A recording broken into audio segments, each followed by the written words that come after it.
바실리스크는 머리에 왕관을 쓴 전설의 뱀으로서 그가 한번 노려보거나 입김을 쐰 짐승은 모두 죽고 마는 무서운 힘을 지니고 있다고 알려져 있습니다. 우리 마음속에 있는 죄 역시 그것을 사랑하거나 그것에 복종할 때 그것은 머리에 왕관을 쓰고 우리를 노려보고 입김을 쐬는 뱀과 같이 우리에게 치명적인 상처를 입을 수 있을 것입니다. 따라서 한번 죄악의 구렁텅이에 빠져들면 사망의 늪으로 달려들 수밖에 없는 것, 그것이 죄이고 멸망인 것입니다. 저는 오늘 출애굽기 9장 1절에서 12절 말씀을 중심으로 다섯 번째 재앙이라는 제목으로 말씀을 나누고자 합니다. 약 600년 동안 이 이스라엘 사람들이, 히브리 사람들이 애굽에 와서 반노예 생활을 했습니다. 처음에는 그냥 이주 노동자처럼 이주민으로서 왔지만 나중에는 결국 피라미드와 같은 그런 대형 공사에 동원되기 시작을 하면서 노예 상태가 되었습니다. 이를 안타깝게 생각한 하나님께서 이스라엘 백성들, 히브리 사람들의 기도를 들으시고 모세를 보내어서 출애굽하는 상황이 되었는데 모세가 바로를 찾아갔습니다. 아시다시피 모세는 애굽의 이집트의 왕자 출신입니다. 그러니까 들어가서 만날 수도 있고 말발도 또 설 수도 있었을 겁니다. 그런데 바로가 안 듣습니다. 이때의 애굽, 이때의 이집트는 지금으로 얘기하면 미국 대통령이라고 생각하면 됩니다. 세계의 최강국이 바로 이집트, 애굽이었습니다. 그런데 말을 듣지 않자 하나님께서 이들에게 재앙을 내리십니다. 10가지 재앙을 내리시는데 피, 개의 팍, 도금의 어장, 피, 개구리, 이, 파리, 악질 혹은 뭐 요즘은 가축 돌림병이라고 얘기고 오늘 본문입니다. 그다음에 독종, 악성 종기라고 할 수 있죠. 오늘 본문에 나오는 그 이후에 우박, 메뚜기, 어둠, 그다음에 장자의 죽음. 이게 피계의 팍, 도금의 어장 이런 10가지 재앙을 내리는 것이 10대 재앙이었습니다. 그런데도 바로는 듣지 않고 계속 하다가 마지막에 장자의 죽음에 이르러서 자기의 아들 즉 왕세자가 죽게 되니까 어쩔 수 없이 더 큰 일을 보기 전에 보내줘야겠다 해서 보내주게 되는 일이 나옵니다. 그래서 저는 오늘 이 본문을 중심으로 다섯 번째 재앙 이런 제목으로 말씀을 나누고자 합니다. 이것은 다섯 번째 재앙 가축돌림병 악질이 나타나게 됩니다. 동물로부터 시작됐죠. 옛날에 메르스가 낙타로부터 출발됐다고 그래서 중동이나 뭐 이런 쪽에 가는 사람들이 아주 그냥 낙타 근처도 안 가는 일이 발생했고 한국에도 낙타가 몇 마리 있었는데 그냥 전부 다 폐기해버리고 뭐 이런 일들이 많이 생겼었죠. 점점 그렇게 돼갑니다. 여러 가지 우리가 상상도 못했던 일이 벌어지죠.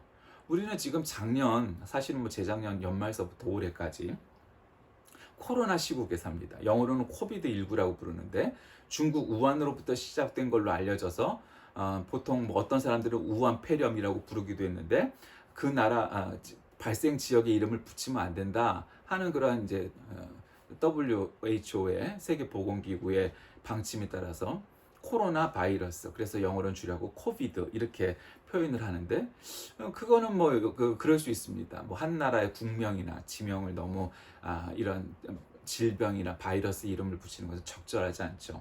그런데 이제 이 WHO가 에디오피아 출신의 그런 그 사무총장이 너무 친중국적이고 뭐 중국에 거의 뭐 반노예처럼 사는 사람이다 보니까 굉장히 일을 못하는 것 같아요. 무능하고. 그럼 우한 폐렴이 아니고 코로나 바이러스라면 지금 코로나 바이러스로부터 지금 또 변이 바이러스가 생성이 되어갖고 영국발 바이러스, 브라질 바이러스, 남아공 바이러스 뭐 이렇게 또 표현을 해요. 아니 원래 그 코로나 바이러스는 우한 바이러스나 중국 바이러스가 아닌데 왜 변이 바이러스는 영국, 뭐 브라질, 남아공 이렇게 국명이 들어가는 거죠. 그러면 그렇게 하면 안 되죠. 코비드19 B 브리튼에서 코로나19 뭐 B 뭐 아니면 코로나19 뭐 S 사우스 뭐 이런 걸 해갖고 이름을 해야 되는데 하여튼 뭐 그런 것도 WHO가 정말 일을 못하고 공정하지 않다는 것도 보여주고 있고 어쨌든 참 우리가 영화나 문학적 상상력 속에서만 볼 수 있었던 온 국민이 아니 전 세계의 모든 사람들이 마스크를 쓰고 어린아이, 1살짜리 어린아이도 마스크를 써야만 외출을 할 수 있다는 거 알고 이런 일이 오리라고 누가 상상을 했겠습니까? 그런데 저는 오늘 뭐 코로나 바이러스와 관련돼서 말씀을 나누기는 하지만 코로나 바이러스하고는 관련 없이 이 출애굽의 과정 속에서 10가지 대재앙이 내리는데 거기에서 5번째 재앙이었던 이 가축의 돌림병, 악질, 이것이 무엇이냐? 그 다음에 뭐 독종, 악성 종기까지 내리는데 주로 이제 악질과 관련해서 말씀을 나누려고 하는 겁니다. 성경에 나타나는 이 5번째 재앙이었던 이 악질 혹은 이 가축 돌림병은 큰 연병, 페스트와 비슷한 종류의 가축으로부터 인한 돌림병이었는데 예레미야와 에스겔 선지자는 이런 연병을 칼과 기근과 함께 백성의 불순종에 대한 하나님의 형벌로서 기록하기도 합니다. 그러니까 그렇게 된 이유는 뭐냐면 성별하지 않았기 때문에, 구별하지 않았기 때문입니다. 죄와 의를 구별하지 않았기 때문입니다. 하나님과 잡종신을 구별하지 않았기 때문입니다. 바로 거기서부터 그와 같은 일들이 출발했다고 말을 하는 겁니다. 오늘 본문에서도 바로에게 들어가서 이렇게 일러라. 히브리 사람의 하나님 여호와께서 내 백성을 보내라. 그들이 나를 섬길 거다. 그렇게 하고 네가 만일 보내기를 거절하고 억지로 잡아두면 네 가축, 말과 나귀와 낙타와 소와 양에게 더해서 심한 돌림병이 있을 것이다. 이게 옛날 성경에는 이게 악질이었단 말이에요. 악질이 돌 것이다. 이렇게 말해라. 얘기를 합니다. 그 다음에 나중에 또 사람의 피부병이까지 결국 옮겨가게 됩니다. 그래서 악질과 독종이 이 사람들에게 퍼집니다. 근데 여러분, 피, 개구리, 이, 파리 이런 거는 뭐예요? 약간 뭐 벌레나 뭐 이런 동물들이 이 굉장히 사람들에게 큰 피해를 주는 거죠. 여러분, 중국이나 미국 같은 아주 넓은 그 평야가 있는 데서 메뚜기가 이 전멸시키는 걸 본 적 있습니까? 영화에서도 그런 거 나오죠. 아주 그거 정말 무시무시합니다. 메뚜기가 안 무서울 것 같지만 저도 뭐 메뚜기 뭐 무서워하진 않습니다. 근데 수백만의 메뚜기 떼가 한번 그 밭을 지나가면 어떻게 되냐면은 주로 이제 가뭄과 기근이 들었을 때 그런데 그 밭이 전멸합니다. 하나도 남기지 않습니다. 모든 곡식을 모든 열매를 다 따먹습니다. 그러면 그냥 거기는 1년을 쫄쫄 굶어야 되는 겁니다. 여러분, 그게 얼마나 무서운 일입니까? 그런 영화나 다큐멘터리나 뭐 이런 것들을 TV에서 보신 적 있을 거예요. 그러니까 그런 건 어떤 면에서 보면 약간 자연재해입니다. 우리가 창조 질서를 보존하지 않고 뭐 요즘 전기차가 유행인 시대지만 매연가스가 막 나오고 이산화탄소 늘고 CO2 늘고 뭐 이러니까 결국 나중에 어떻게 돼요? 이게 이 온도가 10년 만에 뭐 0.3도인가 1도인가가 뭐 계속 올라가고 있다 그러잖아요. 그러니까 이게 조금 더 올라가면 이 탄력성을 잃어서 걷잡을 수 없는 일이 올 것이다. 이렇게 과학자들이 예상하고 있지 않습니까? 그건 누구도 예상 가능한 얘기잖아요. 하나님의 창조의 질서를 보존하지 않았기 때문에 생긴 결과가 거기서 오게 되는 거죠. 그러니까 어느 순간에는 돌이킬 수 없는 사태가 올지 우리는 알 수 없습니다. 예측할 수 없어요. 그러나 그런 날이 올 것 같은 예감은 이미 우리가 알 수 있는 거 아니에요. 이성적으로, 과학적으로. 그러니까 자연재해는 또 어떤 면에서 그렇습니다. 그런데 뜬금없이 5번째 악질, 6번째 독종이 나옵니다. 5번째, 6번째입니다. 근데 또 이 이후에 7번째부터 우박, 메뚜기, 뭐 어둠, 장자의 죽음, 뭐 그것도 뭐 그렇습니다. 근데 유독 5번째, 6번째, 그러니까 악질과 독종만이 가축 돌림병과 피부병만이 조금 다른 질병이죠. 그러니까 전염병이죠. 한마디로 얘기를 하면 그것이 5번째 재앙, 6번째 재앙입니다. 여러분, 여기서 우리는 또 너무 알레고리하게 야, 코로나 바이러스, 코비드, 뭐 옛날에 메르스, 뭐 이런 것들, 이런 문제들이 뭐 저기 오고, 그러니까 그 죄 때문에 오고, 물론 그럴 수 있죠. 예, 죄 때문이라고 이해할 필요도 있어요. 그게 전혀 아니라고 거부할 수는 없어요. 근데 너무 알레고리하게, 너무 이단스럽게 그냥 그렇게 해석을 하면 안 돼요. 그러나 중요한 건 제가 오늘 이 출애굽에 관련된 20대 재앙 사건과 오늘날 코로나 사건을 비추어 보았을 때 최소한 이 정도까지는 우리가 이해하고 그렇게 여겨야겠다는 겁니다. 그건 뭘까? 코로나 바이러스, 그 이전에도 메르스도 있었고 뭐 여러 가지 전 세계 돌림병들이 많았잖아요. 그렇죠? 이게 지금 우리가 첫 번째가 아니잖아요. 이게 중국 우한 연구소에서 바이러스가 일부러 만들어 갖고 됐든 아니든 관계없이 누구로부터 출발했는지 그걸 따지기 전에 이렇게 전 세계적인 메르스보다도 훨씬 더 큰 이 코로나 바이러스의 영향이 이렇게 올 줄은 아무도 몰랐어요. 그걸 만든 사람도 몰랐을 거예요. 예, 실험했던 사람도. 그러니까 이게 정말 큰일 날 일인 거죠. 나중에 어떻게 밝혀지든 간에. 중요한 것은 저는 그렇게 보는 겁니다. 코로나 바이러스가 이 전 세계를 갖다가 모두 멈추게 만든 이 사건은 우리에게 중요한 의미를 준다는 거죠. 하나는 인간의 죄가, 자연을 파괴하고 자연 그대로 보존하지 않은 인간의 죄가 결국 한계에 이르렀다는 것을 우리가 파악해야 된다는 거죠. 그것이 뭐 북극과 남극에 눈이 녹아내리고 기온이 올라가고 날씨가 바뀌고 사막화가 되고 여러 가지 지금 자연 환경이 예전 같지 않잖아요. 우리 한국의 날씨도 얼마나 달라졌는지 우리가 30년, 40년 전의 날씨와 비교를 해봐도 알 수 있잖아요. 그전과 달라요. 예전엔 40도는 그거 뭐 우리가 동남아시아야 무슨 중동이야 그랬는데 40도 넘는 건 뭐 이제 뭐 1년에 몇 번씩 볼 수 있습니다. 한 달 내내 한 적도 있었잖아요. 그거 뭐 별거 아니에요.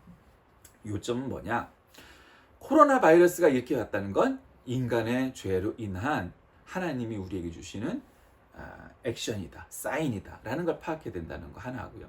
두 번째로는 이 코로나 바이러스가 저는 오늘 이 성경 본문 말씀과 연관돼서 다섯 번째 재앙, 다섯 번째 사인, 다섯 번째 쇼크라고 생각한다는 겁니다. 이 10개 중에서 다섯 번째라는 건 뭐예요? 중간쯤 되는 거죠. 전반전이 끝나는 거잖아요. 여섯 번째로 넘어가고. 근데 전반전이 끝인 다섯 번째와 후반전이 시작이 되는 여섯 번째. 그 한가운데에 이 악질과 독정이 10대 재앙에 포함되어 있어요. 근데 지금으로 말하면은 이 코로나 바이러스가 이 성경 말씀에 비유하면은 결국 악질 혹은 뭐 독종 이런 전염병이란 말이죠. 돌림병이란 말이에요. 그러면 이와 같은 재앙은, 이와 같은 난리는, 이와 같은 문제는 하나님이 우리에게 주시는 다섯 번째쯤 되는 재앙이다. 가운데쯤 되는 재앙이다. 그러니까 10번째 재앙까지 가면 이제 다 끝난 거죠. 제 이 종말의 순간에. 그 전에 한 중간쯤 되는 재앙이라고, 사인이라고 이해해야 된다는 거죠. 여기서도 계속 자연을 파괴하고 전쟁을 하고 계속 폭력을 쓰고 자연 돌보지 않고 계속 이런 일들이 인간의 죄가 지속되고 회개하지 않고 돌아서지 않고 하나님께로 돌아오지 않는다면 결국 여섯 번째, 일곱 번째, 여덟 번째 가면서 결국 마지막 10번째 재앙까지도 우리에게 닥칠 일이 머지 않았다라고 생각해야 된다는 겁니다. 그런데 오늘 이 본문 말씀은 우리에게 주시는 그럼 이 코로나 바이러스와 관련해서 어떻게 이해해야 되느냐? 자, 먼저 하나님은 악인에게도 베푸시는 은혜를 허락하신다는 사실을 깨달아야 됩니다. 바로는 2번씩이나 이스라엘 자손을 보내겠다고 이 10대 재앙 가운데 모세와 아론에게 약속을 하고도 결국 듣지 않습니다. 그래서 마지막으로 그냥 한 대 때리니까 장자의 죽음 이후에야 비로소 마지못해서 보냅니다. 그리고도 그가 어떻게 했는지 우리가 잘 알잖아요. 보내놓고 나니 억울해. 그래서 그냥 마차를 끌고서 군병들을 이끌고서 쫓아가서 잡아서 다시 데리고 오려고 추격을 하다가 결국 홍해를 만나서 이집트 군들이 전부 다 물에 빠져 죽는 일들이 이 홍해 사건이 벌어지는 일이 벌어지잖아요. 그러니까 참 바로의 마음이 완악하다. 우리는 여기서 무엇을 깨달아야 됩니까? 바로 그 바로의 모습이 인간의 모습이다. 한 번만 더, 조금만 더. 인간에게 있는 가장 기본적인 속성 아니겠습니까? 잘못하는 것도 마찬가지고 죄악을 깨닫는 것도 마찬가지고 한 번만 결국 그러면서도 결국 깨닫지 못해. 그런데 그 바로에게조차도 바로를 죽이지 않았어요. 바로 한 방에 죽였으면 끝났을 텐데 그 악인에게도 하나님은 은혜를 베푸셨다는 겁니다. 그걸 우리가 생각해야 돼요. 그리고 두 번째로는 이 다섯 번째 재앙의 특성을 한번 생각해 봐야 됩니다. 악질과 독점과 같은 이런 사건은 우리에게 어떤 의미가 있었을까? 이 악질의 재앙은 짐승에게 치명적인 전염병이었답니다. 그래서 이 재앙으로 말미암아 애굽인들은 경제적인 고통을 크게 겪게 되죠. 우리도 지금 코로나 때문에 경제적인 타격을 굉장히 크게 입고 있죠. 그러면 바로는 이스라엘 자손의 생축이 죽었는지를 알아보기 위해서 고센 땅을 조사하게 합니다. 그 결과 애굽의 생축은 죽음을 당했는데 이 히브리 사람들의 생축들은 어떻게 됐냐? 죽지 않았다는 겁니다. 여러분 여기서 우리는 뭘 깨달아야 됩니까? 그러면 기독교인들의 사업은 안 망하고 비기독교인의 사업은 망할 것이다? 그렇게 해석하는 그거는 알레고리도 이도저도 아니고 그건 이단 사이비 해석입니다. 그렇지 않습니다. 그러나 그럼에도 불구하고 이 와중에도 살아남고 유지가 되는 사업이 있겠어요? 없겠어요? 예. 비교인들한테도 그런 사업을 하는 사람이 있겠지만 교인 가운데도 분명히 그런 사업을 하는 사람들이 나타날 거예요. 이 일이 다 끝난 다음에 간증거리가 얼마나 많이 나겠어요. 사업에 실패해갖고 어렵고 저거한 일들을 하던 그런 사람들이 이 코로나 사건을 맞이하면서 유독 잘 사업이 되는, 예를 들면 청소 사업 같은 거, 환경 사업 같은 거, 소독 같은 사업, 이런 것들은 예전에는 별로 그렇게 별 볼 일 없었는데 이 코로나 시기를 겪으면서 그런 사업들은 어떻게 되겠어요? 잘 될 거 아니에요?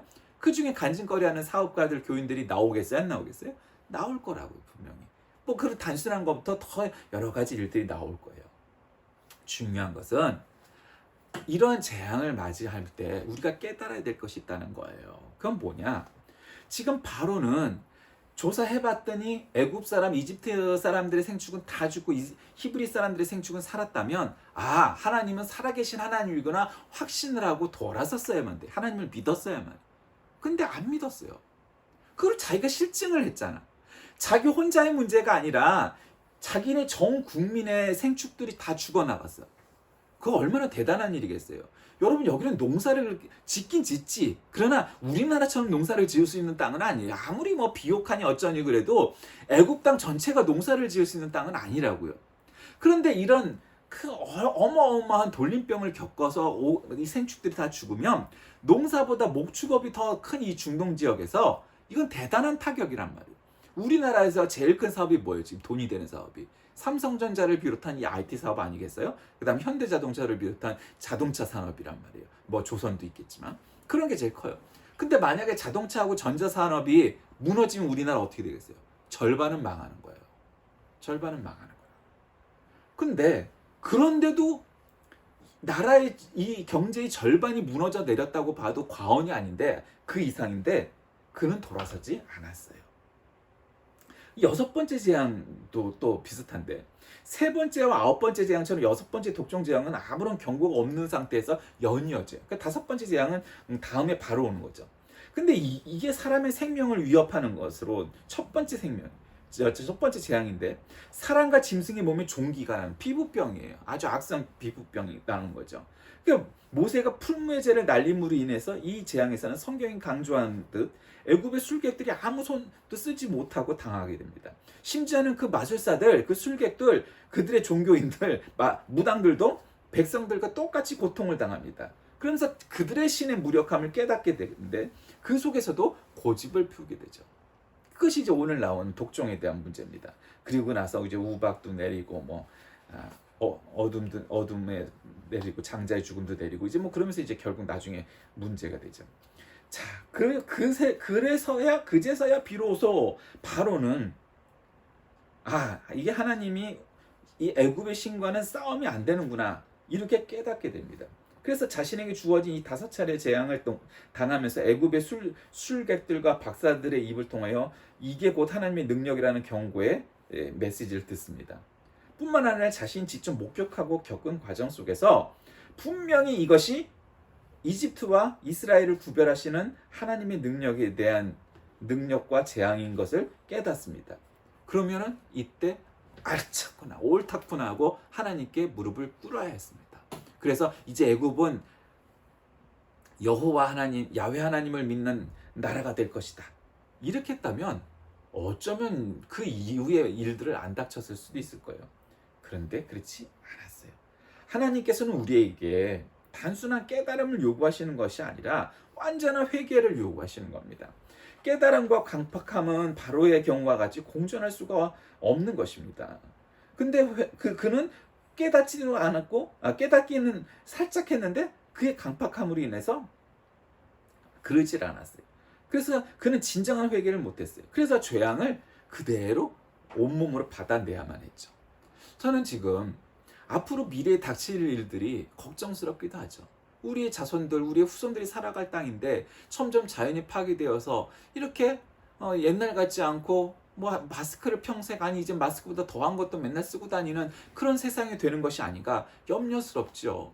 이때 오늘 이 출애굽의 10대 재앙 중에 5번째 재앙이었던 이 악질을 보고 독종을 보고 하면서 하나님이 코로나 바이러스를 통해서 우리에게 주시는 깨달음은 이게 10개 재앙 중에 5번째쯤 재앙이 아닐까. 우리가 최소한 그 정도도 깨닫고 그 정도로 받아들이지 않는다면 오늘날 이렇게 예전에 만화나 영화나 소설 속에서만 드라마와 같은 일들이 현실로 다가온 이즘에도, 그리고 많은 서민들, 많은 장사하는 사람들이 그냥 죽어나가고 힘들어하고 정말 어려움 속에서 외치고 있는데, 그런데 교회는 무엇을 하고 있고 교인들은 무엇을 하고 있는가? 회개하라 해야 되는 거죠. 하나님께 돌아오라 해야 되는 거죠. 그리고 자연을 지키고 이전으로 회복될 수 있도록 회복의 메시지, 치유의 메시지가 바로 성경 안에 있고 교회에 있어야만 한다는 겁니다. 연속되는 재앙으로 애굽은 심각한 타격을 입게 되고 온 나라의 가축과 식물들까지 피해를 입게 되고, 그런 와중에 고센 땅의 이스라엘 백성들만 아무런 피해를 입지 않는 일이 옵니다. 오늘날 이 코로나 바이러스 속에서 정말로 아무런 피해를 입지 않은 사람이 있을까요? 거의 없겠죠. 그러나 큰 피해를 입지 않은 사람들이 분명히 나오게 될 것입니다. 이 일이 다 끝난 후에 정말 간증할 사람들도 나오게 될 것이죠. 전 세계를 호령하던 애굽은 바로 이 재앙 앞에 속수무책으로 당하는 겁니다. 여러분, 지금 온 세계를 지배하는 나라는 미국입니다. 누가 뭐래도 미국입니다. 중국은 게임도 안 됩니다. 사실은 괜히 덤벼보려고 들썩들썩 하다가 그 큰 코 다치게 되는 일들이 곧 올 겁니다. 미국을 이길 수가 없습니다. 그러면 사람들이 생각하죠. 야, 미국의 앞잡이가 되고 미국의 이익에 부합되는 일만 잘하면 나는 아주 그냥 부귀영화를 누릴 것이다. 그것도 착각입니다. 미국이 영원할 것 같습니까? 아닙니다. 세계 어느 나라, 세계 어느 제국도 영원한 나라는 한 나라도 없었습니다. 그러니까 현실은 현실대로 잘 이해를 하되 마치 그것이 영원할 것 같이 생각한다면 그것도 무제한 일입니다. 애굽인들에게 있어서 생축은 가장 귀한 큰 재산이었음과 동시에 그들이 정말 의지하는 경제적인 토대였습니다. 그런데 하나님은 바로 그 생축들을 치심으로 애굽인의 사업, 기업과 소망을 한 방에 없애버리신 겁니다. 여러분, 코로나 바이러스가 우리에게 주는 교훈은 무엇입니까?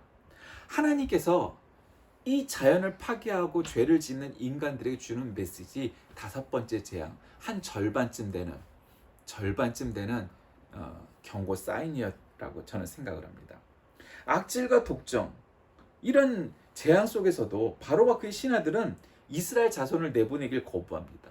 2번씩이나 또 10대 재앙 중에 그래 보내줄게 하고도 또 약속을 어기고, 마지막에 가서야 결국 10번째 재앙, 자기 아들이 죽는 꼴을 보고서야 그때야 비로소 보내주는데, 그것도 아니다 싶어서 또 추적하다가 그냥 많은 병사들을 잃는 사건을 겪게 됩니다.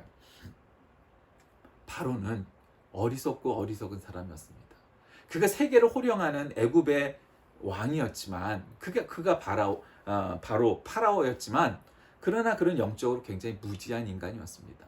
어떤 사람은 하나의 작은 하나님의 세미한 음성도 잘 듣는 영적으로 민감한, 예민한, 영민한 사람이 있는가 반면에 하나님이 이렇게 큰 사건을 허락하셔도 이 사건이 주는 의미를 하나도 깨닫지 못하고 또 잘났다고 생각하는 그런 인간도 얼마든지 있게 마련입니다. 교우 여러분, 5번째 재앙은 바로 그와 같은 메시지입니다. 하나님의 큰 진노의 절반쯤 되는 재앙이 아닐까요? 우리는 무엇을 생각해야 됩니까? 하나님의 음성, 하나님의 말씀, 하나님의 뜻을 쫓아. 이것이 정말 절반쯤 되는 메시지, 절반쯤 되는 사인, 절반쯤 되는 재앙이다. 이렇게 여겨야 합니다. 그렇지 않다면 6번째, 7번째, 결국 마지막까지 끝까지 가는 재앙, 마지막까지 가는 절멸, 마지막까지 가는 멸망, 마지막까지 가는 종말을 향하여 결국 갈 수밖에 없기 때문입니다. 이러한 순간순간마다 하나님께 돌아가고 말씀으로 돌아가 하나님께서 우리에게 주는 메시지, 뜻 가운데 거하셔서 이 5번째 재앙을 통하여 깨닫는 저와 여러분이 다 되시길 주의 이름으로 간절히 기도합니다. 살아계신 하나님, 5번째 재앙을 맞은 바로와 애굽은 결코 깨닫지 않습니다. 그것이 분명 사실인 것을 알고서도 그러질 못한 것입니다. 우리의 존재가 그 미미한 인간에 불과한질 때 하나님의 말씀을, 하나님의 뜻을 거스르지 아니하고, 또한 하나님께서 만드신 이 아름다운 세상을 잘 지켜 보존하는 우리의 사명, 청지의 사명을 감당하는 우리 모두가 되게 인도하여 주옵소서. 예수님의 이름으로 간절히 기도드립니다. 아멘.